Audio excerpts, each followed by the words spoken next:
Il suffit parfois d'un seul choix pour changer le cours d'une vie.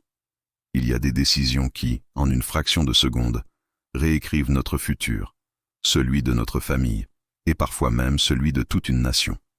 Aujourd'hui, je veux vous emmener dans les pages de la Bible, dans le livre de Josué, au chapitre 7, pour rencontrer un homme nommé Akan, un homme dont le choix secret a eu des conséquences dévastatrices. Imaginez la scène. Le peuple d'Israël vient de remporter une victoire miraculeuse à Jéricho. L'euphorie est palpable. Mais juste après, ils subissent une défaite humiliante contre la petite ville d'Aï. Pourquoi? Comment est-ce possible? Josué, leur leader, est désemparé. Il se tourne vers Dieu, et la réponse divine est sans appel. Il y a un péché caché au milieu du peuple. Quelque chose a été pris alors que tout devait être consacré à Dieu. Après une enquête divine, le sort désigne Akan. Josué s'approche de lui et lui dit, avec une solennité poignante, « Mon fils, je te prie, donne gloire à l'Éternel, le Dieu d'Israël, et confesse-lui ce que tu as fait. Ne me cache rien. » Deux demandes si simples, mais tellement profondes. Reconnaître la souveraineté de Dieu et reconnaître sa propre faute. C'était une porte ouverte pour Akan, une chance de transformer son erreur en un acte de repentance, un cri du cœur vers la miséricorde. Mais la confession d'Akan n'est pas celle d'un cœur brisé qui cherche le pardon. Il répond, « C'est vrai, j'ai péché contre l'Éternel.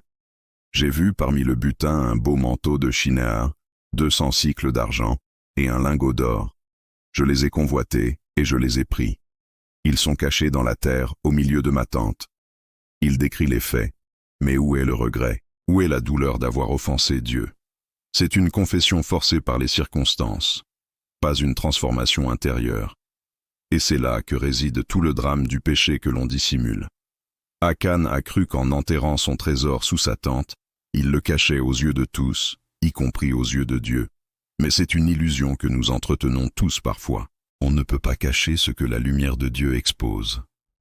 Rien n'échappe à son regard, ni nos actions secrètes, ni nos pensées les plus fugaces, ni les motivations profondes qui animent notre cœur. L'histoire d'Akan est un miroir tendu devant nous. Combien d'Akan dorment paisiblement aujourd'hui, pensant que ce qui est enfoui sous leur tente restera secret à jamais? Combien de bénédictions sont bloquées? Combien de victoires sont retardées? Simplement parce qu'un cœur n'a pas encore eu le courage de confesser ce que Dieu désire purifier. La racine du problème d'Akan, c'est la convoitise. C'est le même mécanisme qui a piégé Ève dans le jardin d'Éden. Ce petit doute qui s'insinue. Et si Dieu me privait de quelque chose de bon? Et s'il voulait garder le meilleur pour lui? Mais la vérité, c'est l'inverse. C'est nous qui nous privons du meilleur de Dieu lorsque nous cherchons ailleurs ce que lui seul peut véritablement donner. Nous échangeons ces trésors éternels contre des bibelots éphémères. Le contraste avec Rahab, mentionné quelques chapitres plus tôt, est saisissant. Rahab, une prostituée, une païenne de Jéricho, a caché les espions d'Israël, un acte de foi envers un Dieu qu'elle connaissait à peine. Et elle a trouvé la vie, le salut pour elle et sa famille.